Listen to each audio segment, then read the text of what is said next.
Elle est arrivée, bottes boueuses et queue de cheval coiffée, berçant un faucon royal sur mon chantier de verre et d'acier. C'est ainsi que j'ai rencontré Sienna Grey, une créature sauvage au cœur sauvage. J'étais ingénieur en structure pendant ma pause déjeuner, plus à l'aise avec les plans et les poutres d'acier qu'avec les plumes et les talents. Elle a demandé un coin tranquille pour soigner l'oiseau. Je lui ai offert mon casque de chantier, comme si c'était la seule offrande que j'avais pour combler la distance entre nos mondes. J'ignorais alors que la distance pouvait se réduire si vite ou s'élargir comme un gouffre impossible à combler avec n'importe quelle plante. Elle a souri, un peu gênée, ses cheveux dépassant dessous son casque comme un défi à l'ordre que j'allais instaurer dans ma vie. Ce sourire m'a fait oublier la réunion que je venais de quitter, le contrat d'1 million de dollars en attente de ma signature.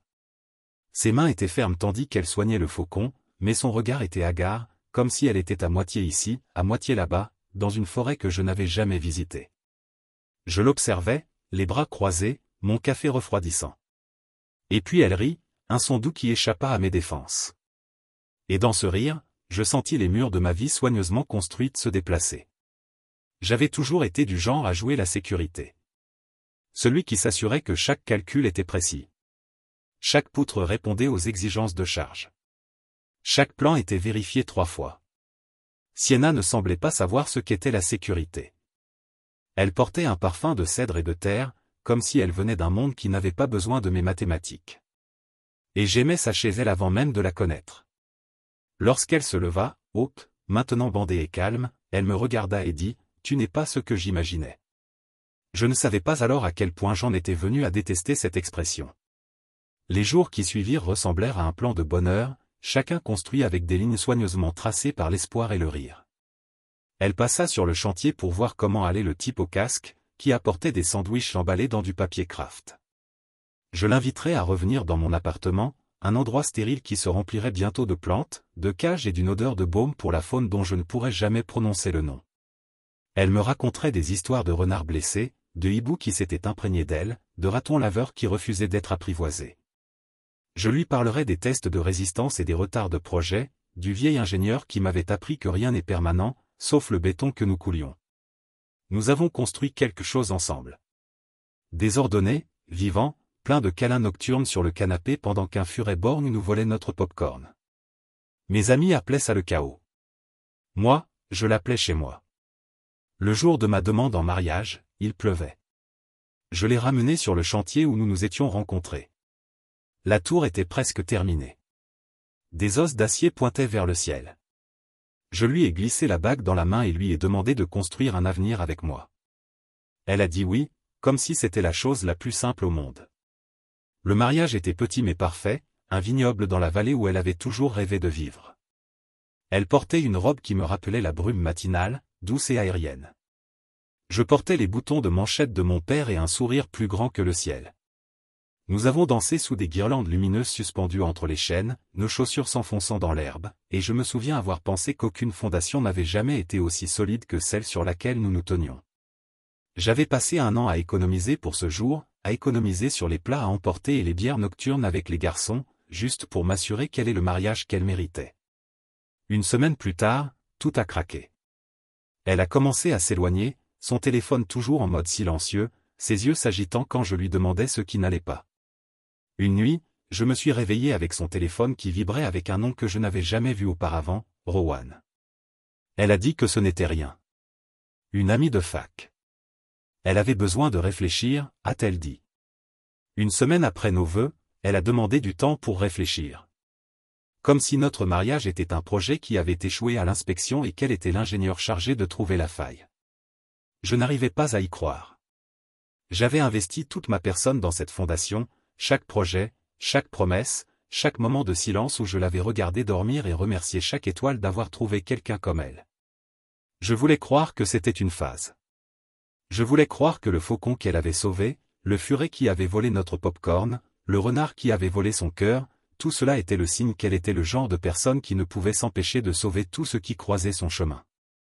Mais je me suis souvenu comment elle avait tenu ce faucon sur le chantier comme si c'était la chose la plus importante au monde. Elle m'avait tenu de la même manière autrefois. Et maintenant, c'était moi qui avais l'aile cassée, espérant qu'elle reviendrait me soigner. Je ne savais pas quoi faire de la douleur. J'avais passé ma vie à résoudre des problèmes. poutre porteuse, point de tension, intégrité structurelle, mais il n'y avait pas de plan. Pas d'équation pour réparer la fracture de ses yeux. J'ai commencé à arriver plus tôt au travail et à repartir plus tard. Je ne supportais plus le silence de l'appartement. L'odeur de longan pour animaux sauvages qu'elle avait laissé derrière elle me semblait un piège, un rappel d'un foyer qui n'était plus le sien. Je passais devant le canapé et je me souvenais de sa façon de se blottir contre moi, les cheveux humides d'un sauvetage nocturne. Je me souvenais de son rire face à mon air sérieux. Sa façon de dire « Tu n'es pas ce que j'attendais », comme si c'était le plus beau compliment qu'elle puisse me faire. Mais maintenant, cette phrase me semblait une malédiction. Je n'étais pas ce qu'elle attendait. J'étais trop stable, trop prévisible, trop sûr de moi. Elle voulait des ailes et du vent. Et j'étais béton et acier. Je fixais la photo de mariage sur la cheminée, sa main et la mienne, ses yeux brillants d'une promesse que je croyais éternelle.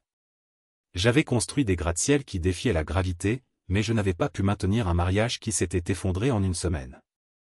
Chaque jour ressemblait à une inspection des décombres. Je revivais sans cesse le moment où elle avait demandé du temps pour réfléchir, comme un rapport de défaillance structurelle que je ne pouvais pas signer. Je lui avais tout donné. Et c'était peut-être là le problème. J'aurais peut-être dû garder un peu de moi pour moi. Peut-être que les fondations ont besoin d'espace pour respirer. Mais je ne pouvais m'empêcher de penser au faucon. La façon dont il la regardait, la confiance qu'il lui accordait. J'ai été ce faucon autrefois. Et maintenant, il ne me restait plus que moi.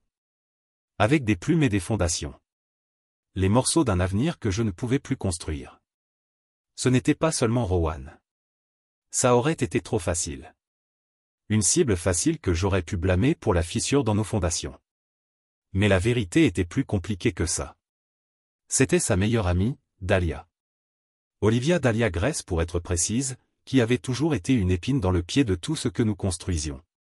Dahlia, qui avait insufflé son souffle dans la vie de Sienna avec une garde-robe pleine de sacs de créateurs, un sourire radieux et une attitude qui sentait le trouble avant même que je ne m'approche suffisamment pour l'inhaler. Elle était l'aimant du chaos, la sirène dans la tempête, celle qui murmurait du poison à l'oreille de Sienna quand je ne regardais pas. C'était elle qui donnait l'impression que chaque histoire d'amour de conte de fées se terminait par un dernier chapitre portant le nom de Rowan, et non le mien. Je me souvenais de la première fois que j'avais rencontré Dahlia, 3 mois après que Sienna et moi ayons commencé à sortir ensemble. C'était au centre de la faune sauvage, le même endroit où Sienna passait un samedi sur 2 à faire du bénévolat, à soigner des renardeaux et des ratons laveurs abandonnés. Je lui ai apporté un café, essayant de faire bonne impression, pensant obtenir un baiser rapide et peut-être rencontrer quelques collègues. Mais c'est Dahlia qui m'a ouvert, son sourire trop éclatant, son regard trop perçant.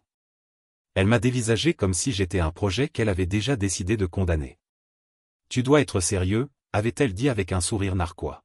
« Sienna m'avait dit que tu étais une valeur sûre. » J'en avais ri. Je me suis dit qu'elle essayait juste de me faire tourner en bourrique.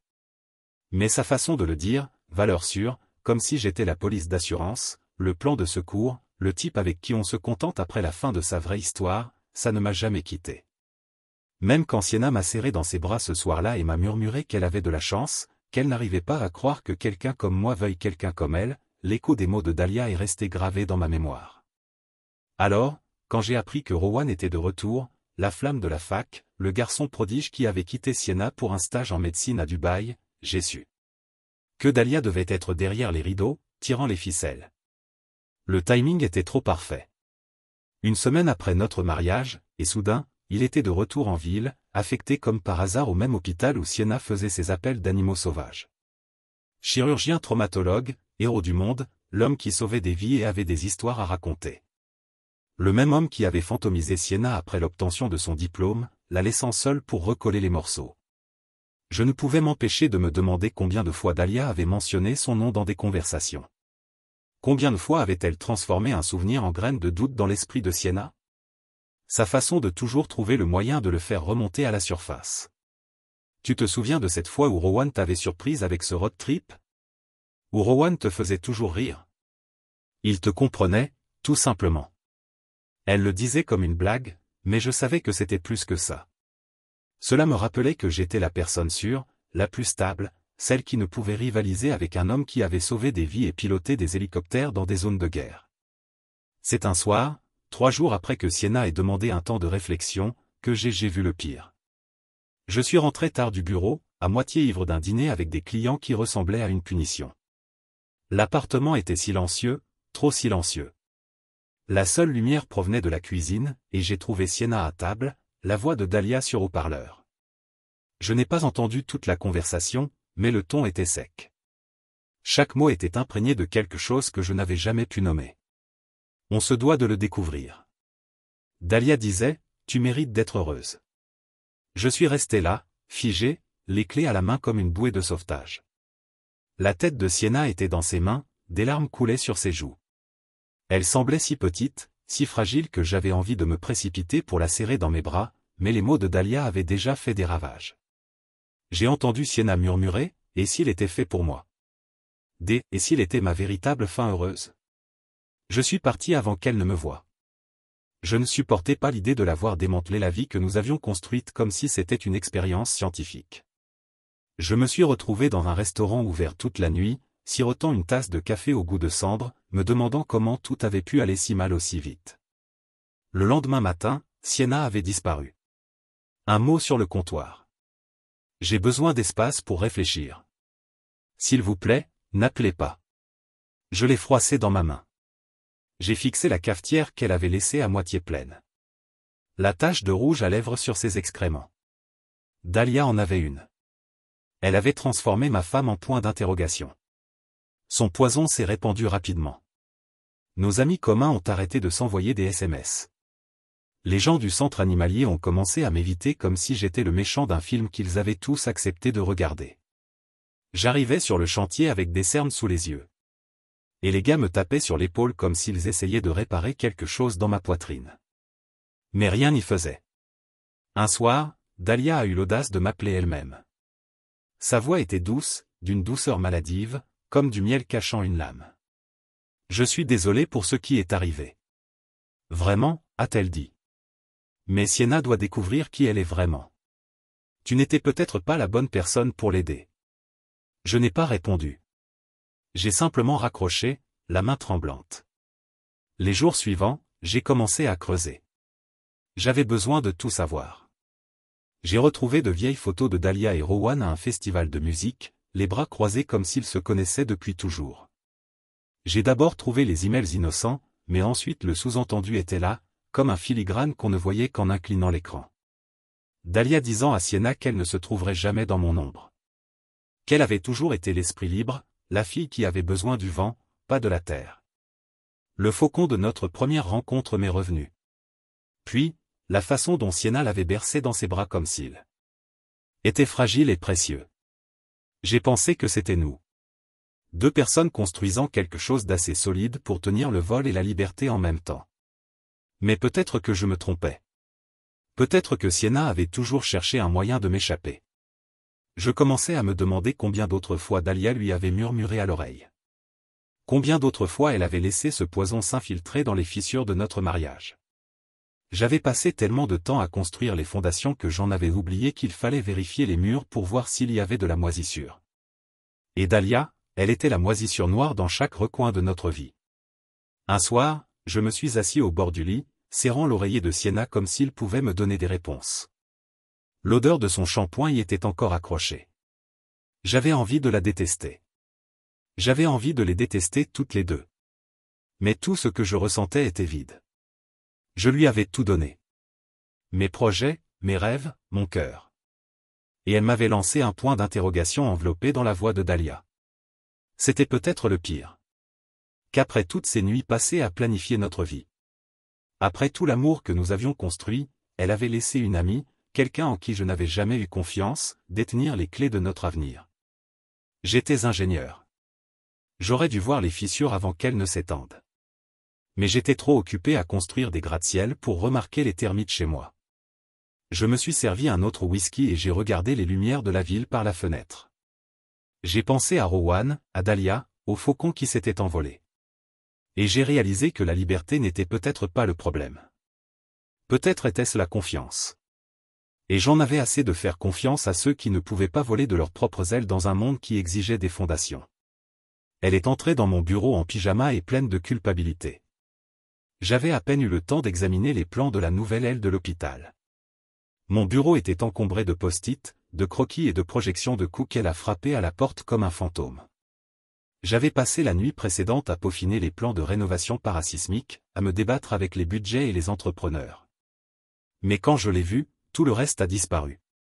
Sienna, ma femme, la femme autour de laquelle j'avais construit mon avenir. On aurait dit qu'elle n'avait pas dormi depuis des jours. Ses cheveux étaient tirés en un chignon désordonné, ses yeux rouges et creux. Elle serrait un mouchoir comme si c'était la seule chose qui la maintenait en place. Commença-t-elle, la voix brisée en entrant. J'ai besoin de te parler. Je la regardai un instant. Je ressentis cette douleur familière dans ma poitrine. Celle qui m'avait dit ça était la même femme avec qui j'avais partagé mes conversations intimes. La même femme qui avait murmuré, pour toujours, comme un serment qu'elle ne briserait jamais. Mais maintenant, c'était une étrangère dans mon bureau, portant un sweat à capuche qui n'était pas le mien et un pantalon de pyjama avec des renards dessus. Parle, dis-je, même si ma voix était celle d'une étrangère, trop plate, sans vie. Elle s'assit dans le fauteuil invité, les genoux repliés comme une enfant essayant de se faire petite. Je ne sais pas par où commencer. Commence par la vérité, dis-je, mes mains agrippant le bord du bureau comme si c'était la seule chose qui me maintenait sur terre. Elle baissa les yeux au sol, ses doigts arrachant un fil d'effet de son pantalon. J'ai envoyé des textos à Rowan, murmura-t-elle. J'en avais besoin. J'avais besoin de savoir si ce que je ressentais pour lui avait vraiment disparu. Un rire sec, cassant, s'échappa de mes lèvres avant que je puisse le retenir. Sérieusement, tu avais besoin de savoir. Je sentis ma gorge se serrer, la chaleur monter de ma poitrine à mon visage. On s'est mariés il y a une semaine, Sienna. Une semaine? Et tu vérifies déjà la garantie de nos vœux? Elle tressaillit, des larmes coulant sur ses joues. Je suis tellement désolé. Je ne voulais pas que ça se passe comme ça. Je ne voulais pas que ça se passe comme ça, demandai-je à voix basse. Que je le découvre. Que tu te sentes coupable? Que tu réalises que tu as fait le mauvais choix et que tu dois faire marche arrière? Elle secoua la tête. Je serrai fort. Non, ce n'est pas comme ça. Je t'aime. Je t'aime. Mais Rowan, il est différent. Il est quoi? Je l'interrompis. C'est lui qui s'est enfui. L'aventure que tu crois manquer? Le type qui t'a quitté pour un stage en chirurgie à Dubaï et qui a oublié de t'appeler pour ton anniversaire. Elle enfouit son visage dans ses mains, les épaules tremblantes. J'aurais voulu la serrer par-dessus le bureau, mais je n'y arrivais pas. Quelque chose en moi était déjà pétrifié. Tu ne comprends pas, sanglota-t-elle. Ce n'est plus la même personne. Il a changé. J'ai changé. Oui, dis-je en me levant, ma chaise raclant le sol. Tu as changé. Tu es la femme qui est venue ici pour m'avouer que tu envoyais des SMS à ton ex une semaine après notre mariage. Tu es la femme qui m'a demandé d'économiser 1 an pour t'offrir le mariage de tes rêves, pour finalement me dire que tu ne connaissais peut-être pas ton cœur. Ses larmes coulaient plus vite, et ses mains tremblaient tandis qu'elle me tendait la main. S'il te plaît, dit-elle. S'il te plaît, ne fais pas ça. J'ai juste besoin de temps. Il faut que je trouve une solution. Je fixai sa main, le vernis à ongles écaillés qu'elle avait oublié de réparer, la bague que je lui avais passée au doigt et qui ressemblait à une blague. Maintenant, il te faut du temps, demandai-je, la voix tremblante sous l'effort que je devais faire pour ne pas crier. Du temps pourquoi? De décider si je suis le choix le plus sûr et s'il est la passion que tu poursuis depuis toutes ces années. Elle essaya de se lever, mais ses genoux vacillèrent et elle se rassit. S'il te plaît, ne me déteste pas, murmura-t-elle. Je n'ai jamais voulu te faire de mal. Tu l'as déjà fait, dis-je d'une voix morte. Je pris mon ordinateur portable et le fermai, résolument. J'en ai fini. Elle retint son souffle. Quoi? Que veux-tu dire? Je croisai son regard. Ses yeux qui m'avaient autrefois regardé comme si j'étais sa maison. Enfin, j'en ai fini avec nous. Si tu es confuse quant à tes sentiments pour Rowan, alors tu ne me mérites pas. Si tu as besoin de nous comparer, alors je ne te suffis pas. Je ne joue pas les seconds rôles dans mon propre mariage. Elle se mit à pleurer plus fort cette fois. Mais je t'aime, dit-elle, la voix brisée. Je te jure que oui. Peut-être que oui, dis-je en rassemblant mes papiers et en les fourrant dans mon sac. Mais l'amour n'est pas un jeu. Ce n'est pas quelque chose qu'on teste pour voir si ça a assez de puissance pour ses rêves. C'est quelque chose qu'on construit. Et je pensais qu'on construisait quelque chose. Elle se leva alors, essayant de se rapprocher. Je reculai. Non, dis-je. Non, tout simplement. Elle se figea. Tu abandonnes? Je n'abandonne pas, dis-je d'une voix basse. Je me protège. Je ne suis pas ton plan de secours pendant que tu traques de vieux fantômes. Je ne suis pas un filet de sécurité sur lequel tu peux atterrir si Rowan ne marche pas. Elle se laissa retomber sur sa chaise, la tête entre les mains. Je n'y ai jamais pensé. Oui, dis-je, la mâchoire serrée. C'est ça le problème. Tu n'y as jamais pensé. Ou peut-être que tu y as trop pensé. De toute façon, j'en ai marre. J'ai sorti mon téléphone, cherchant des avocats spécialisés en divorce près de chez moi. C'était froid, mais ça semblait juste. Je ne pouvais pas me battre pour quelque chose qui était déjà perdu. S'il vous plaît, dit-elle une dernière fois, d'une voix si faible que je faillis ne pas l'entendre. S'il vous plaît, donnez-moi une chance de réparer ça. Je l'ai regardé, vraiment regardé, et j'ai vu la fille dont j'étais tombé amoureux, la femme que j'avais épousée, mais j'ai aussi vu les fissures, la faiblesse des fondations. J'ai vu la femme qui avait trahi les vœux que nous venions de prononcer. Et je savais que je ne pourrais pas vivre avec ça. Tu as déjà fait tes valises, n'est-ce pas? Ai-je demandé. Son visage s'est décomposé et elle a hoché la tête, les larmes aux yeux. Je suis tellement désolé. J'ai hoché la tête, le cœur brisé. Sors. Elle a hésité, puis s'est levée. Je n'ai jamais voulu te faire de mal. Trop tard, ai-je dit. Elle s'est dirigée vers la porte, s'est arrêtée, puis l'a ouverte. Je retournai à mon bureau, le cœur brisé par les plans et les rêves brisés. La porte se referma derrière elle. Je ne criai pas. Je ne la suppliai pas. Je ne la poursuivis pas. Je restai assis là, les yeux rivés sur le site web de l'avocat spécialisé en divorce, me demandant quand ma vie s'était transformée en un récit édifiant. Peut-être était-ce le jour où je l'avais rencontré. Peut-être était-ce le jour où j'avais cru que l'amour suffirait. Quoi qu'il en soit, j'en avais fini. Je m'attendais à la fureur. Je m'attendais à ce que Marcus Gray, le père de Sienna, débarque à ma porte comme un ouragan, le poing fermé, prêt à briser toutes mes fenêtres. Après tout, il avait toujours été la figure dominante dans la vie de Sienna. L'ancien marine qu'il avait élevé avec une colonne vertébrale d'acier et un respect de la discipline que je n'avais jamais vraiment atteint. Mais quand on frappa à la porte le lendemain matin, ce ne fut pas un coup de tonnerre. C'était poli. 3 coups brefs. J'ouvris la porte, me préparant au pire. Et il se tenait là, les épaules larges et le regard calme, une tasse de café à la main, comme s'il passait pour parler de la météo. « Ça vous dérange si j'entre » demanda-t-il d'une voix assurée. Faible. Je déglutis difficilement, hochai la tête et m'écartai. Il entra, l'odeur d'après-rasage et de café noir flottant derrière lui. Je remarquai ses mains cicatrisées mais fermes, et la façon dont son regard scrutait l'appartement comme s'il évaluait les dégâts. J'avais passé la nuit dans un brouillard de verre à whisky à moitié vide et de factures de divorce ouvertes sur mon ordinateur portable. Le salon sentait encore le chagrin et la déception. Le canapé était jonché de vieux magazines de mariage que Sienna avait laissés derrière elle, se moquant de moi avec des mariés souriants qui ne s'étaient pas abandonnés après une seule semaine. Marcus s'assit au bord du canapé, sa tasse de café en équilibre sur un genou, et me regarda comme s'il examinait une recrue. « Tu tiens le coup » demanda-t-il. Je secouai la tête, trop fatigué pour mentir. Pas vraiment. Il hocha la tête et but une gorgée. Je ne pensais pas qu'il le serait. Nous sommes restés assis un moment en silence, l'air lourd de choses qu'aucun de nous ne voulait dire. Puis il s'est penché en avant, les coudes sur les genoux. « Ma fille a perdu la tête » a-t-il dit d'une voix calme, mais légèrement acérée. « Je suis venu te le dire. » J'ai cligné des yeux. Je ne m'attendais pas à ce que tu dises ça. Il a laissé échapper un petit rire sec. Ouais, eh bien, la vie est pleine de surprises.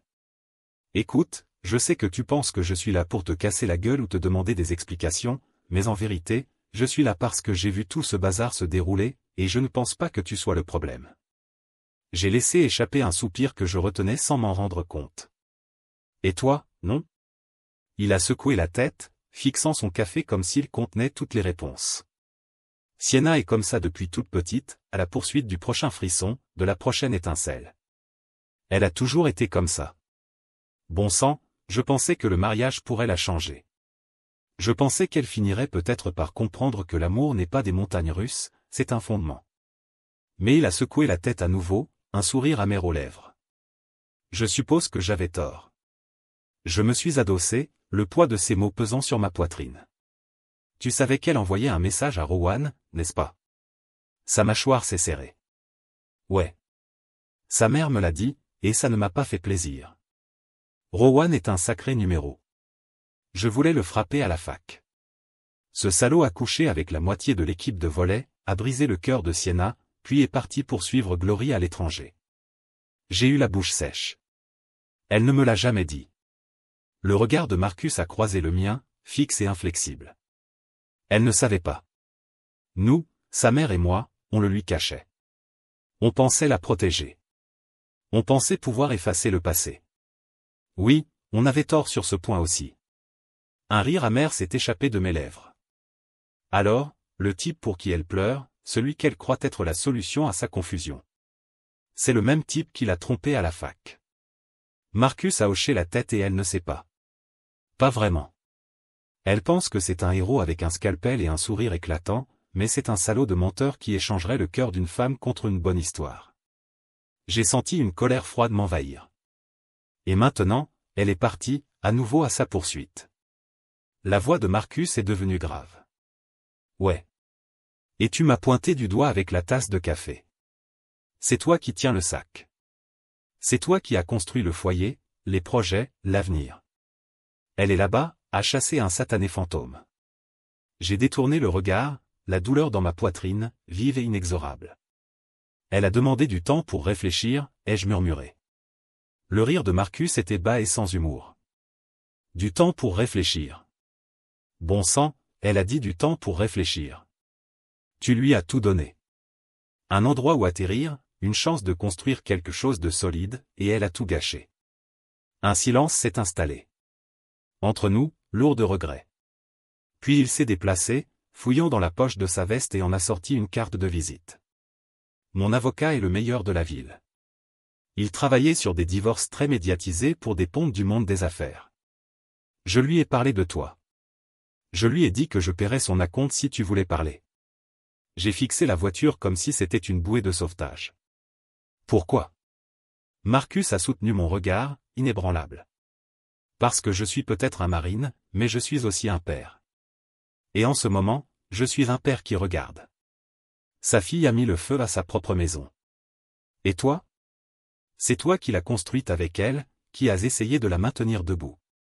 Je ne te laisserai pas te brûler parce qu'elle ne sait pas ce qu'elle veut. Des larmes me perlèrent au coin des yeux, mais je les chassai. Je ne sais pas quoi dire. Dis que tu te battras, dit-il à voix basse. Dis que tu ne la laisseras pas réécrire l'histoire pour faire de toi le méchant. J'ai pris la carte, la main tremblante. Je me battrai. Il hocha la tête, debout. Bien. Il s'arrêta devant la porte, la main sur la poignée. Et fils. Ouais, si jamais tu as besoin de parler, appelle-moi. Je suis de ton côté. Ma gorge se serra. Merci, Marcus. Il partit, la porte se refermant avec un léger clic. Je restais là, les yeux fixés sur la carte de visite, sentant quelque chose bouger en moi. C'était peut-être la première fois que je croyais vraiment que je n'étais pas seul dans cette situation. Le reste de la journée fut un tourbillon de paperasse et de jargon juridique. J'appelais l'avocat, Marcus Jensen, semblait efficace et professionnel. Il disait avoir vu des milliers de cas comme le mien. Il disait que j'étais l'une des chanceuses d'avoir un beau-père qui se souciait encore de moi. Joël ne pouvait même pas me regarder dans les yeux au travail. Il avait sans doute eu des nouvelles de Marcus, mais son silence lui semblait aussi une trahison. C'est lui qui m'avait aidé à concevoir les fondations de notre immeuble. Celui dans lequel j'avais mis tout mon cœur. Maintenant, il regardait sa sœur brûler ces mêmes fondations. Cette nuit-là, j'étais allongé dans mon lit, les yeux rivés au plafond. Le monde extérieur était froid, comme si l'hiver s'était infiltré dans tous les recoins de ma vie. Mais les mots de Marcus résonnaient dans ma tête. Dis que tu te battras, et je le ferai. Je m'étais battu pour que les bâtiments résistent aux tremblements de terre et aux ouragans. Je pouvais très bien me battre pour ma propre dignité face à la tempête que Sienna avait déclenchée. Parce que même si elle ne savait pas ce qu'elle voulait, moi, je le savais. Je voulais un avenir fondé sur la vérité, pas sur la vérité. Illusion. Je voulais vivre avec quelqu'un qui me choisisse chaque jour, pas seulement les jours où c'était facile. Je voulais être l'homme qui se tient debout quand tout s'écroule. Ma vie se réduisait à des dossiers juridiques et des cadeaux de mariage non ouverts. Des cartons empilés dans un coin, comme des souvenirs d'une fête à laquelle je n'avais pas été invité. L'appartement ressemblait à une exposition de musée. Chaque pièce était un souvenir préservé dans l'air vicié. Chaque photo au mur, un témoignage de quelque chose qui s'était terminé trop tôt. J'allais passer 1 an à économiser pour ce mariage. Chaque dollar économisé. Chaque heure supplémentaire travaillée. Chaque prime dépensée pour m'assurer qu'elle passe une journée parfaite. Maintenant, il ne me restait que des reçus et une pile de factures. Dahlia était déjà là, retournant le couteau dans la plaie d'une manière que j'aurais pu imaginer. Elle s'était emparée des réseaux sociaux comme si c'était sa scène personnelle, murmurant au monde que j'étais froid, distant, le genre d'homme qui n'avait jamais soutenu Sienna émotionnellement. Elle avait qualifié notre mariage de fin de conte de fées qui s'était terminé tragiquement à cause de moi. Je voyais les abonnés s'envoler. Les uns après les autres, des amis communs, des collègues du centre de la faune sauvage, des gens qui nous avaient félicités pour notre mariage et nous avaient appelés « objectifs ». L'argent, au moins, était la partie facile. Dieu merci, l'appartement était à mon nom. L'acompte, l'hypothèque, tout était lié à mon nom sur l'acte de vente. L'avocat recommandé par Marcus s'en est assuré. Nous avons partagé l'argent du compte joint. Chaque odeur était prise en compte. Pas de dispute, pas de procès, juste des signatures et le silence. Mais les dégâts, c'était différent. C'était le genre de dégâts qui ne se voyaient pas sur une feuille de calcul. C'était le genre de dégâts qui donnait chaque matinée à une trahison. Chaque soir à des funérailles pour la vie que j'avais construite. Puis, sortie de nulle part, Cathy m'a contacté. Cathy, la vétérinaire en chef qui avait formé Sienna à ses débuts au centre de la faune sauvage. Je l'avais toujours appréciée. Vive, pragmatique, le genre de personne qui n'avait pas besoin de mentir pour se faire comprendre. Elle m'avait rencontré pour un café une fois, quand Sienna et moi étions encore dans ce centre. Phase de lune de miel. Et elle avait dit, elle a de la chance de t'avoir. Tu l'as fait aller mieux. Cathy m'a envoyé un texto tard un soir, son message illuminant mon téléphone comme une bouée de sauvetage. Et, je ne crois pas aux rumeurs. Je sais ce que tu as sacrifié. Appelle-moi si tu as besoin de parler. Je l'ai appelée le lendemain, la voix tendue, rauque. Elle a répondu à la 2e sonnerie. Et, dit-elle d'une voix chaleureuse et posée. Comment vas-tu? J'ai laissé échapper un rire tremblant, comme si on m'avait jeté de l'essence sur la vie et craqué une allumette. Elle a soupiré. Ouais, c'est à peu près ce à quoi je m'attendais. On a parlé pendant des heures.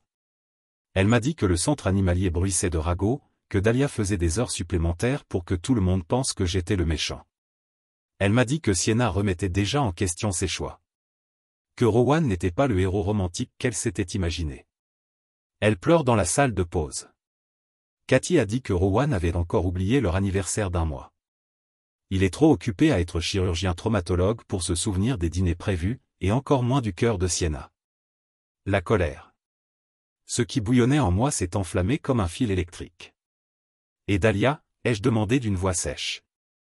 La voix de Cathy est devenue amère. Oh, Dahlia le drague. Elle planifie des pauses déjeuner, complimente sa tenue d'hôpital. Comme d'habitude. Sienna commence à s'en rendre compte. Elle est plus mince, fatiguée, comme si elle vivait dans une histoire qu'elle n'a pas écrite. Une satisfaction sombre s'est installée dans ma poitrine. Elle mérite mieux que ça, ai-je dit. Le ton de Cathy s'est adouci. Elle avait mieux. Elle t'avait. J'ai raccroché, me sentant à la fois justifié et vide.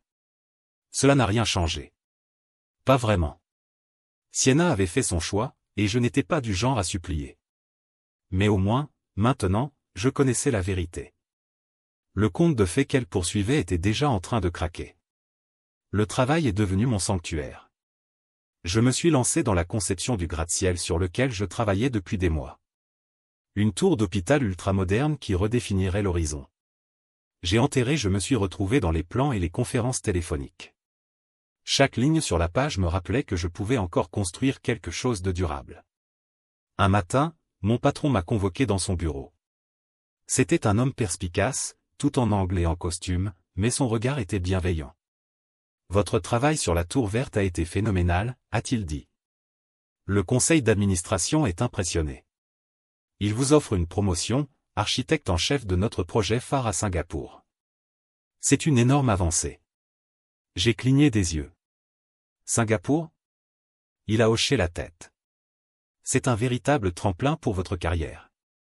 Il recherche quelqu'un capable de gérer le stress, les délais, la politique. Vous êtes ce type.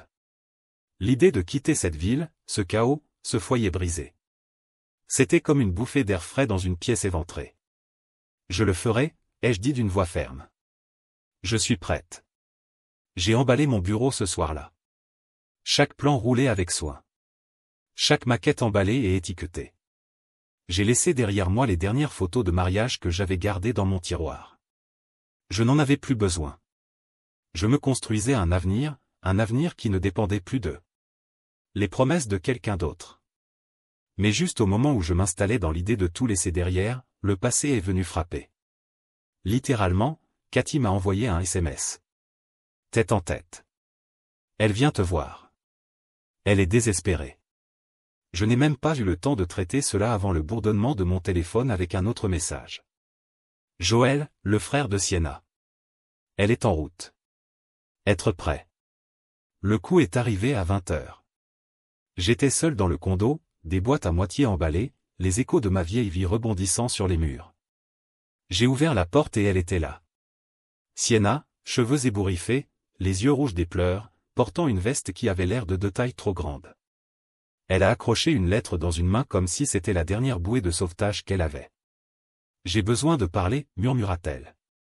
Je l'ai regardée. La femme qui m'avait promis pour toujours et m'a donné une semaine. La femme qui laissait le poison de Dahlia couler dans son cœur et l'a laissé pourrir tout ce que nous avons construit. Vous en avez déjà dit assez, dis-je, ma voix plate. Elle avait l'air d'avoir été giflée. S'il vous plaît, s'il vous plaît. Je l'ai laissée entrer, mais je ne lui ai pas offert de place. Elle se tenait dans le salon. Je commence vers les boîtes, le vide. Vous quittez Singapour, dis-je. Nouveau projet, nouvelle vie. Elle tressaillit.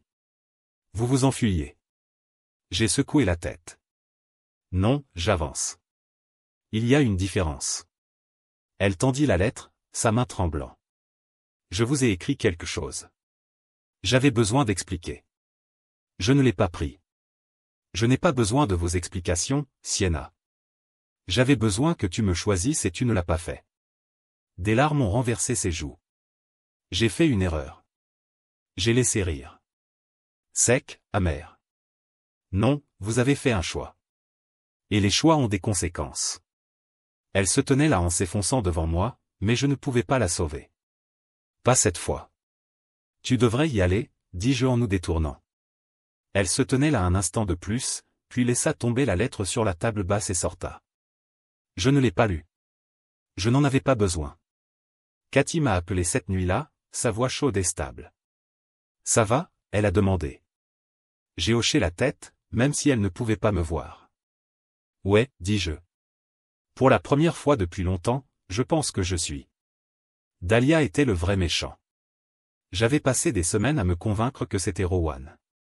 Ses fluides excuses, sa mâchoire ciselée, son complexe de héros médical, mais c'était toujours Dahlia, celle avec le sourire qui n'a jamais vraiment atteint ses yeux, celui qui pouvait faire tourner n'importe quelle histoire à son avantage. Je savais qu'elle nourrissait des mensonges de Sienna dès le début, chuchotant à son oreille que le véritable amour signifie la liberté, que de vraies relations ne sont pas des cages, que s'il vous aimait vraiment, il vous laisserait voler. Pendant ce temps, elle réservait des pauses déjeuner avec Rowan. Cathy, ma bouée de sauvetage à travers ce gâchis, m'a envoyé des captures d'écran, des photos, même une mémo vocale une fois. Le rire de Dahlia sonne dans la salle de pause comme un sifflement d'une vipère. Rowan, sans aucune idée, est toujours dans l'attention, trop occupé par les chirurgies et l'importance de soi pour voir qu'il était joué. Sienna. Elle avait passé un mois dans le désert émotionnel, en poursuivant les mêmes illusions que Dahlia lui avait nourries depuis l'université. Cathy m'a appelé un soir après le travail, sa voix basse, urgente. « Je viens de quitter le centre », a-t-elle déclaré. Sienna pleurait à nouveau dans la salle de pause. Rowan a oublié leur anniversaire d'1 mois, ce qui concerne une intervention chirurgicale d'urgence dans le quartier des traumatismes. Elle était assise là avec un cupcake et une bougie en attente. Il n'a pas montré. J'ai fermé les yeux. La mémoire de nos propres anniversaires. De minuscules célébrations avec des plats à emporter et des torsions de vin bon marché comme un couteau. Et Dahlia, ai-je demandé. La voix de Cathy est tombée sur un silence amer. Oh, elle est là à chaque fois. Toujours vérifiée. Toujours l'épaule sur laquelle pleurer. Mais je vois la façon dont elle le regarde comme si elle prévoyait déjà comment le revendiquer une fois que le cœur de Sienna se casse enfin. J'ai ressenti un sentiment de pitié pour Sienna, une étincelle qui n'a pas duré. Elle avait choisi cela. Elle avait choisi un homme qui ne pouvait même pas se souvenir de la date à laquelle il avait commencé à jouer avec son cœur. Et elle avait choisi une amie qui avait jeté les bases de sa destruction depuis des années. Joël, le frère de Sienna, m'a envoyé un message la même semaine. Nous n'avions pas beaucoup parlé car tout s'est effondré. Son silence ressemblait à une trahison, mais peut-être qu'il avait eu affaire à son propre gâchis. Son texte était simple. Elle a l'air fatiguée, ne dormant pas. Elle perd du poids. Je voulais m'en soucier. Je voulais être l'homme qui s'est précipité pour ramasser les pièces, mais je ne pouvais pas. Plus maintenant. J'ai appris à la dure que vous ne pouvez pas sauver quelqu'un qui est déterminé à mettre le feu à sa propre maison. Alors, je me suis enterré au travail. La conception. Du gratte-ciel, ma fierté et mon salut, allaient redéfinir la ligne d'horizon et le résultat net de l'entreprise. Mes journées sont devenues un flou des tests de verre, d'acier et de stress.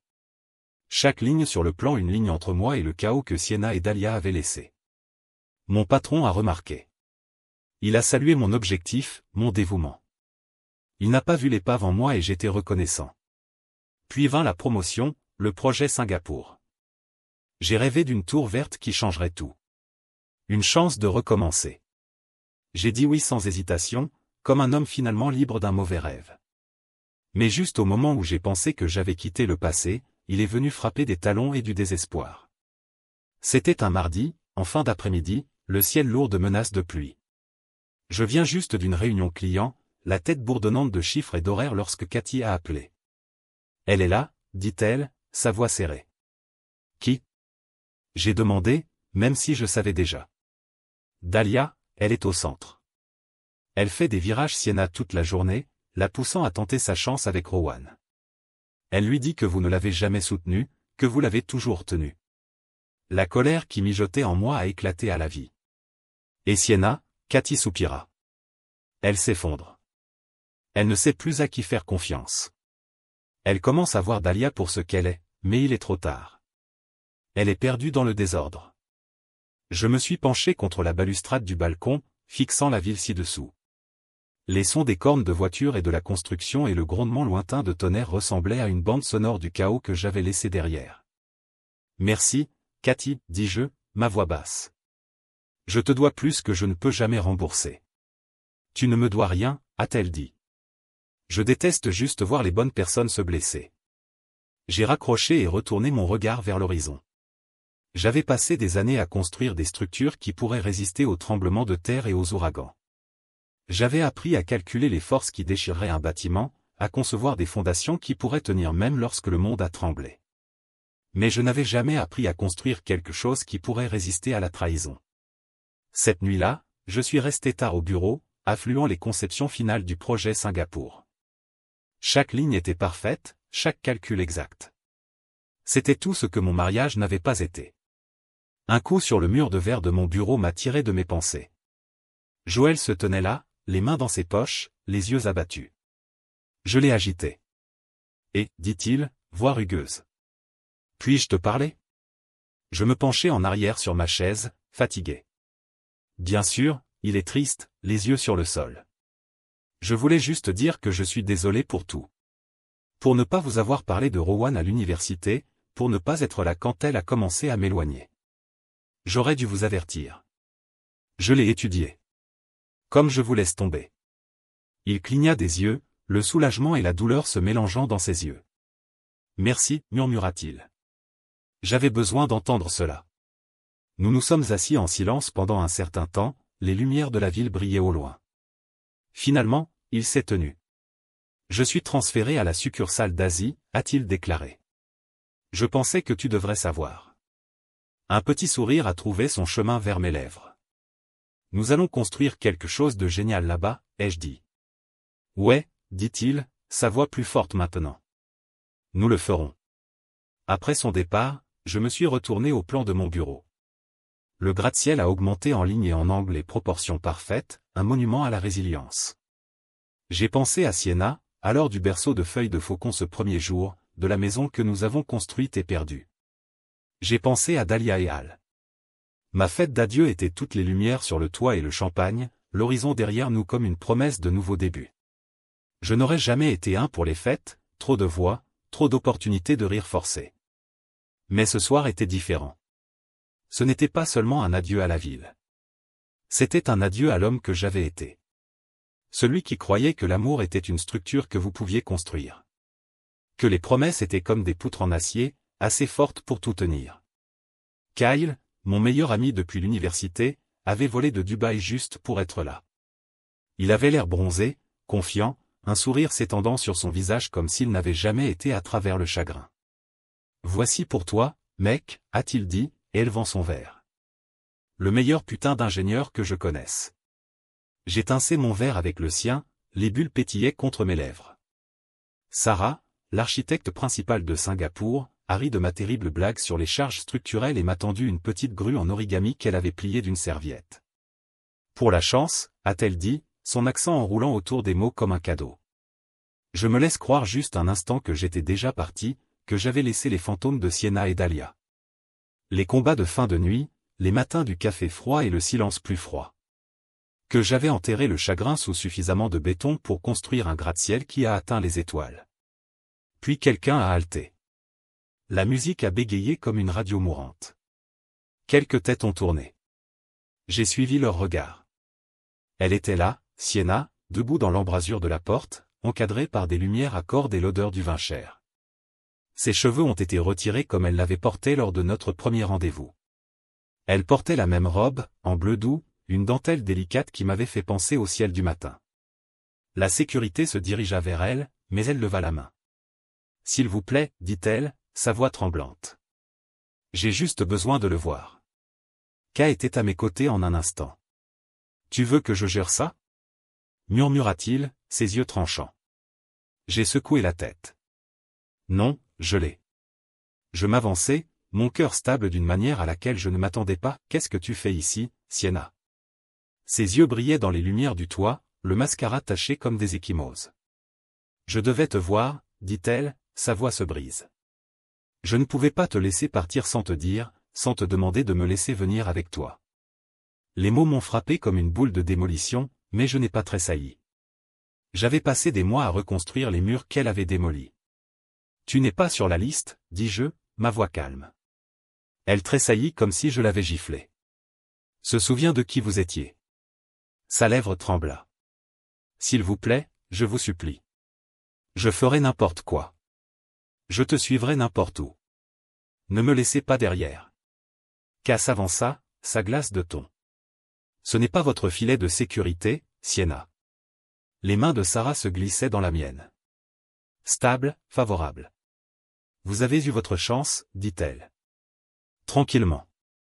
J'ai ressenti le poids de chaque nuit blanche, chaque matin silencieux, chaque fois que je me réveillais en espérant que tout cela avait été un rêve. Et j'ai senti l'acier en moi, la fondation que j'avais reconstruite avec chaque plan et chaque conversation avec Marcus et Cathy et même Joël. « Vous ne pouvez pas me choisir maintenant, dis-je, ma voix calme mais inflexible. Vous avez pris votre décision. Vous vous êtes éloigné de cela, de nous, et j'ai fini de chasser les fantômes. » Elle sanglota, son mascara saignant des rivières noires sur ses joues. « S'il te plaît, murmura-t-elle, sa voix craquant. Je ferai n'importe quoi. La sécurité est intervenue alors, une présence silencieuse qui ressemblait à la miséricorde. Madame, dit doucement l'un d'eux. Je vais devoir vous demander de partir. Elle m'a regardé une dernière fois, les yeux écarquillés et brisés. Je t'aime, dit-elle, sa voix presque trop douce pour entendre. J'ai senti le dernier morceau de mon cœur cliquer en place, un morceau qui avait disparu depuis le jour où elle avait demandé du temps à réfléchir. Au revoir, Sienna, dis-je. La sécurité l'a guidée vers la sortie. Elle ne s'est pas battue. Elle a juste sangloté. Appelé mon épaule serrée. Fier de toi, mec. Sarah sourit, les yeux chauds. Vous avez fait la bonne chose. J'ai laissé échapper une respiration que je ne savais pas que je tenais. L'horizon brillait autour de nous, et je me sentais plus léger que je ne l'avais fait depuis des mois. Candide me the origami crâne à nouveau. Pour la chance, a-t-il dit. J'ai hoché la tête, le glissant dans ma poche. Pour la chance, répétai-je, ma voix bien sûre. La lettre de Sienna était assise sur la table non ouverte. Qu'à la ramasser. Vous voulez que je le brûle? J'ai hoché la tête. Il a ouvert son plus léger. La flamme est petite mais satisfaisante. Le papier recourbé et noirci, l'odeur de parfum bon marché remplissant l'air. Voici de nouveaux débuts, a déclaré K, jetant les cendres sur la balustrade. Sarah a tincé son verre contre le mien. À Singapour, dit-elle, son sourire brillant. À Singapour, j'ai fait écho, élevant mon verre. La ville s'est étendue devant moi. 1000 lumières, 1000 possibilités. Et pour la première fois depuis longtemps, j'avais l'impression d'être debout sur un sol solide. Je suis arrivé à l'aéroport pour mon vol à 6 heures. Une nouvelle vie à Singapour, attendant de l'autre côté des coutumes. J'avais emballé tout ce qui comptait en une seule valise. Blueprint, mon ordinateur portable, la grue en origami que Sarah m'avait donnée pour la chance et avait laissé le reste comme un vieux échafaudage qui ne pouvait pas tenir la nouvelle structure que je me rédigeais. Mon billet, un chemin à sens unique vers un endroit où Sienna ne pouvait pas m'atteindre. Je me sentais comme la pause épurée dont j'avais envie depuis des mois. Mais comme je entre dans le terminal de départ, la lumière de l'aube gris filtrant à travers les fenêtres hautes, je l'ai vue Sienna. Elle se tenait près de la billetterie, ses cheveux reculades dans cette queue de cheval désordonnée qu'elle avait portée le jour où nous nous sommes rencontrés. Elle a serré un album photo battu dans une main, une valise dans l'autre, ses yeux scannant la foule comme si elle cherchait quelque chose qu'elle avait perdu. Quand elle m'a repéré, son visage s'est effondré de soulagement et de douleur à la fois. Elle a couru vers moi, ses pas résonnant dans le terminal caverneux. S'il vous plaît, elle haleta, à bout de souffle, des larmes coulant déjà sur ses joues. J'ai besoin de te parler. Je n'ai pas tressailli. J'ai répété ce moment dans ma tête depuis des semaines. Sienna, dis-je, ma voix froide mais calme. Pourquoi êtes-vous ici? Elle a accroché l'album photo comme si c'était un radeau de vie. J'ai acheté un billet pour Dubaï, dit-elle, sa voix tremblante. Je vais vous prouver que je vous aime toujours, que je ferai tout ce qu'il faut pour faire le bien. Une vague d'incrédulité m'a lancé. Dubaï? J'ai demandé incrédule. Vous pensez que voler à Dubaï va réparer ce que vous avez cassé? Avant qu'elle ne puisse répondre, Marcus est apparu derrière elle. Son père, l'ex-marin qui m'avait remis une tasse de café et une carte de visite d'un avocat lorsque sa fille a brûlé ma vie. Ses bras étaient croisés, son expression dure. Tu n'allais que chez toi, grogna-t-il, la voix basse mais dangereuse. Sienna tressaillit comme s'il l'avait frappée. Papa, s'il te plaît, gémit-elle, sa voix se brise. J'ai besoin de faire ça. J'ai besoin de réparer ce que j'ai fait. Marcus n'a pas bougé. Vous avez fait suffisamment de dégâts, Sienna. Laissez l'homme passer à autre chose. Laissez-le avoir la vie que vous avez décidée ne vous suffisait pas. Elle s'est tournée vers moi, les yeux sauvages avec désespoir. Mon cœur, le même qui s'était ouvert 1000 fois dans les mois depuis qu'elle était partie, ne ressentait rien d'autre qu'une douleur terne. J'ai pensé à chaque fois qu'elle chuchotait pour toujours, seulement pour m'éloigner. J'ai pensé à chaque message que Cathy m'avait envoyé, de chaque photo qu'elle avait partagée montrant que Sienna pleurant sur un homme qui ne se souvenait même pas de son anniversaire. Tu es trop tard, dis-je, ma voix stable. Les larmes de Sienna sont tombées plus vite maintenant, tachant son maquillage. Mais Rowan, il est engagé maintenant. Dahlia, elle m'a trahi. J'étais stupide. Je le vois maintenant. J'ai presque ri. L'ironie était trop riche pour ignorer. Alors, vous êtes ici parce qu'il est parti et que vous manquez de gens pour courir? Elle secoua violemment la tête. Non, je suis ici parce que je t'aime. Parce que je n'ai jamais cessé de t'aimer. Marcus soupira, son expression s'adoucissant pour une fraction de seconde. Il ne vous doit pas, dit-il, sa voix douce mais ferme. Il vous a tout donné. Vous l'avez jeté. Vous devez le laisser partir. Elle tendit la tenue pour moi, ses doigts tremblants. Je ne peux pas, chuchota-t-elle. Je ne peux pas te laisser partir. J'ai reculé.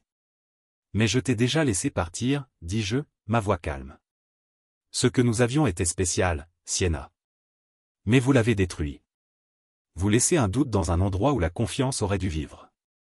Et vous laissez le poison de Dahlia transformer quelque chose de beau en quelque chose que je ne pouvais plus reconnaître. Sa lèvre trembla. S'il vous plaît. J'ai secoué la tête. Non, je ne te laisserai pas me ramener dans ce chaos. J'ai fini d'être l'homme qui attend que vous découvriez qui vous êtes. J'ai fini d'être votre deuxième choix. Elle sanglota, ses épaules tremblant. Mais je peux être mieux. Je peux te le prouver. J'ai senti la main de Marcus sur mon épaule. Un poids solide et réconfortant. C'est ma fille, dit-il, sa voix basse. Mais tu as raison. Vous méritez mieux. Sienna s'effondre alors, l'album photo glissant de ses mains et atterrissant avec un bruit sourd.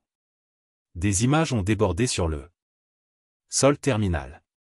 Notre jour de mariage, son sourire brillant et plein d'espoir. Je les ai regardés, les fantômes d'une vie qui s'était terminée trop tôt. La voix de Sarah appelait derrière moi. Prêt à partir, demanda-t-elle, son ton brillant mais hésitant. Elle portait un blazer de voyage de la marine, son bagage à main sur une épaule. Je me suis tourné, un soulagement qui m'a inondé. Ouais, dis-je. Ouais, je suis prêt. Sienna leva les yeux vers Sarah, les yeux écarquillés de réalisation. Tu m'as déjà remplacé, murmura-t-elle, sa voix se brise. Je n'ai pas tressailli. Non, dis-je, ma voix calme. Je ne t'ai pas remplacé. J'ai remplacé l'idée de vous, la personne que je pensais que vous étiez, par la réalité de quelqu'un qui sait construire quelque chose de réel. La main de Sarah trouva la mienne. Allez, dit-elle, son sourire doux. Sienna gémit alors, un son qui ressemblait au dernier souffle de quelque chose qui était mort il y a longtemps. Marcus se déplaça à ses côtés, sa voix basse, réconfortante, mais je n'ai pas écouté.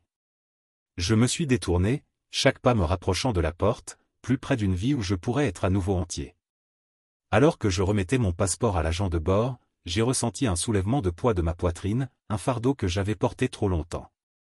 J'ai pensé à l'homme que j'avais été quand j'ai rencontré Sienna, plein d'espoir et de plans pour un avenir qui n'avait pas encore été construit.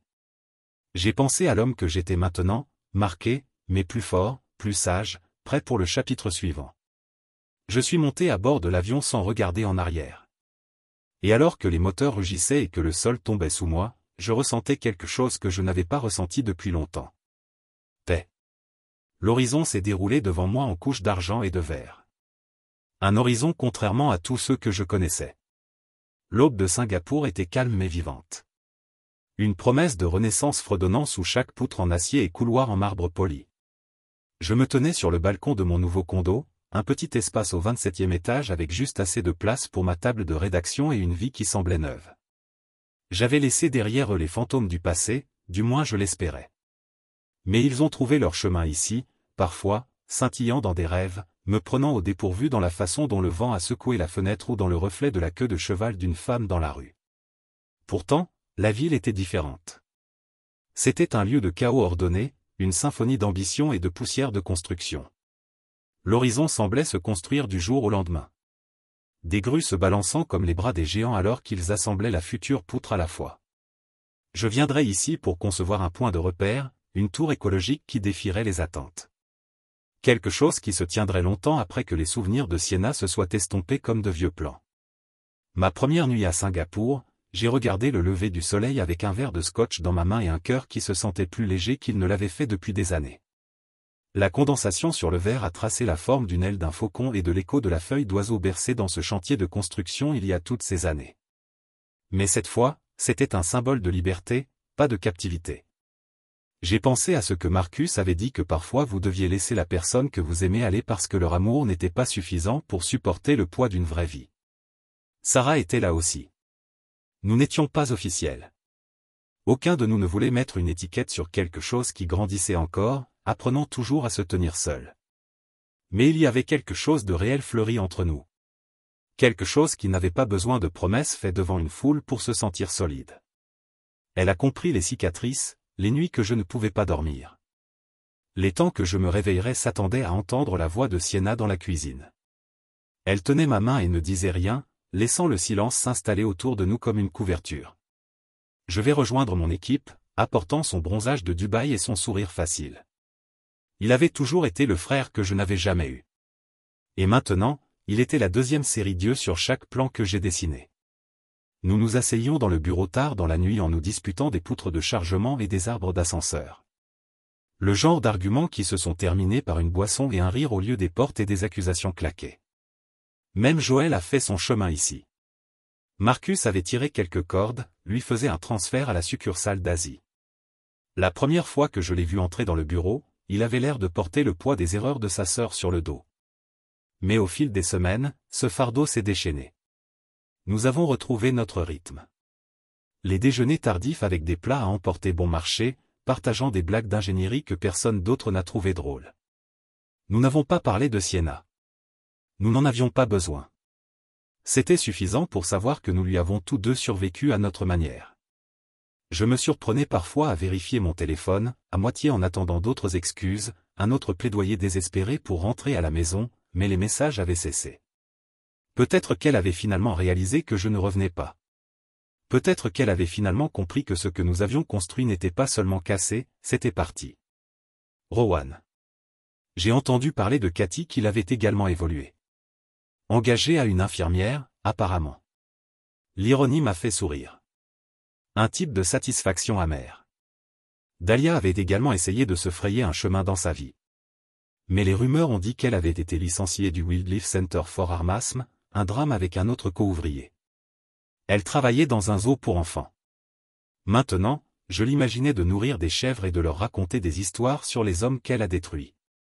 Mon téléphone a bourdonné un soir alors que je passais en revue une proposition de conception finale pour la tour. Le nom de Cathy a clignoté à l'écran. J'ai répondu avec un sourire. Et, dit-elle, sa voix chaude comme toujours. Je viens de vérifier. Comment va la nouvelle Horizon? J'ai jeté un coup d'œil aux structures en verre et en acier se levant autour de moi. C'est beau, dis-je, comme un nouveau départ, elle a ri. J'ai toujours su que vous trouveriez votre chemin, ouais, dis-je, un sourire se propageant sur mon visage. Je suppose que je l'ai fait. Nous avons parlé de la tour, du centre de la faune à la maison, des renards et des faucons et de toutes les créatures que Sienna ramenait à la maison comme des trophées vivants. J'ai ressenti les souvenirs mais je ne les ai pas laissés noyés. Ce n'était que des histoires maintenant. Leçons apprises dans la poussière des chantiers de construction et des vœux de mariage qui ne tenaient pas. L'air nocturne sur le balcon était différent, plus brillant. Sarah m'a rejoint, une tasse de thé dans ses mains. Elle s'appuya contre la balustrade, ses cheveux attrapant les lumières de la ville comme un halo. « Vous avez l'air d'être à la maison, dit-elle, sa voix douce. Je me tournai vers elle, mon cœur stable. Je pense que je le suis, dis-je. Elle sourit, ses yeux reflétant les lumières ci-dessous. Bien, parce que j'aime cette version de vous. Je tenais la main à la main et elle ne s'est pas retirée. J'aime aussi cette version, ai-je dit. Nous nous tenions là en silence, la ville frappant sous nous, 1000 lumières peignant la nuit avec possibilité. Sienna avait été mon premier plan, celui dans lequel j'ai versé mon cœur, croyant qu'il tiendrait à toute tempête. Mais certaines structures ne sont pas censées durer, peu importe à quel point vous les concevez soigneusement. Parfois, ils se fissurent sous le poids des secrets, sous la tension de la trahison. Parfois, ils s'effondrent lorsque les gens à l'intérieur oublient comment s'occuper d'eux. Mais j'avais appris à construire à nouveau, à recommencer à zéro, à verser une fondation qui pourrait contenir non seulement un bâtiment, mais une vie. J'ai levé mon verre, le scotch attrapant les lumières de la ville comme un lever de soleil. Pour les nouveaux débuts, dis-je, ma voix sûre. Sarah a tincé sa tasse de thé contre la mienne. Pour les nouveaux débuts, elle résonna. Et à ce moment-là, je savais que j'étais exactement là où j'étais censé être. Sienna m'a de nouveau envoyé un email, un long essai décousu plein de what ifs, et je le vois maintenant. Je ne l'ai même pas ouvert au début. Mon cœur ne courait pas comme le faisait lorsque son nom est apparu sur mon écran. Je ne ressentais rien d'autre qu'une douleur terne, comme appuyé sur une vieille ecchymose. J'avais passé trop longtemps à reconstruire pour laisser quelques paragraphes me ramener à l'épave. Cela a commencé avec « Je ne peux pas croire à quel point j'étais aveugle », puis je suis entré dans des déclarations de « Vous avez toujours été le seul, et je suis désolé que j'ai laissé ma peur gagner ». Ce n'était pas suffisant. Ce ne serait jamais suffisant. La vie que nous avons construite était une fondation que j'avais déjà abandonnée. Les briques et les promesses se sont transformées en poussière. J'ai transmis l'email à mon avocat et j'ai réussi à supprimer. Cette nuit-là, je me suis assis en face de Sarah au dîner. Les lumières de la ligne d'horizon de Singapour peignant la table en or et bleu doux. Elle portait un sourire qui ressemblait à la maison. Son rire doux mais bien sûr. Je lui ai parlé de l'email, le dernier allaitement d'un amour qui s'était effondré bien avant la signature des papiers de divorce. Elle atteignit la table, ses doigts traçant l'arrière de ma main. Parfois, ce qui ressemble à la fin est en fait la rampe de lancement, a-t-elle dit, sa voix stable. J'ai pensé au gratte-ciel s'élevant des cendres de mon passé. Celui que j'avais passé des mois à concevoir. Chaque faisceau et fenêtre témoigne de recommencer. Cet horizon que nous construisons, dis-je, ma voix attrapant un instant. Cela survivra à tout cela. Elle hocha la tête, les yeux chauds. Tout comme vous l'avez fait, a-t-elle dit, sa voix pleine d'une force calme qui ressemblait à tout ce qui me manquait. J'ai élevé mon verre, la ville se reflétant dans le vin comme une promesse. Pour les nouveaux débuts, dis-je, ma voix est sur maintenant stable. Pour les nouveaux débuts, elle résonna. J'ai pensé à Marcus, l'ex-marin qui m'avait donné sa bénédiction de s'éloigner. J'ai pensé à Cathy, qui m'était tenue à côté quand tout le monde s'est détourné. J'ai pensé à Joël, trouvant sa propre rédemption dans une nouvelle horizon. J'ai pensé à chaque ongle audacieux que j'avais jamais mis en place. De chaque nuit tardive à la table de rédaction, quand je me demandais si je construisais quelque chose qui durerait, je savais maintenant que je l'étais. J'ai regardé la ville, à la grue en silhouette contre les étoiles, à la forme de l'avenir, prenant forme sous mes mains. Mes mains, en tremblant, tenaient maintenant du vin et de l'espoir. Le passé était un plan que j'avais finalement déposé. L'avenir, c'était une tour qui montait de la poussière. Chaque étage plus fort que le précédent. Et alors que je m'asseyais là avec la main de Sarah dans la mienne, et la ligne d'horizon brillante comme une promesse, j'ai ressenti quelque chose que je n'aurais jamais pensé ressentir à nouveau.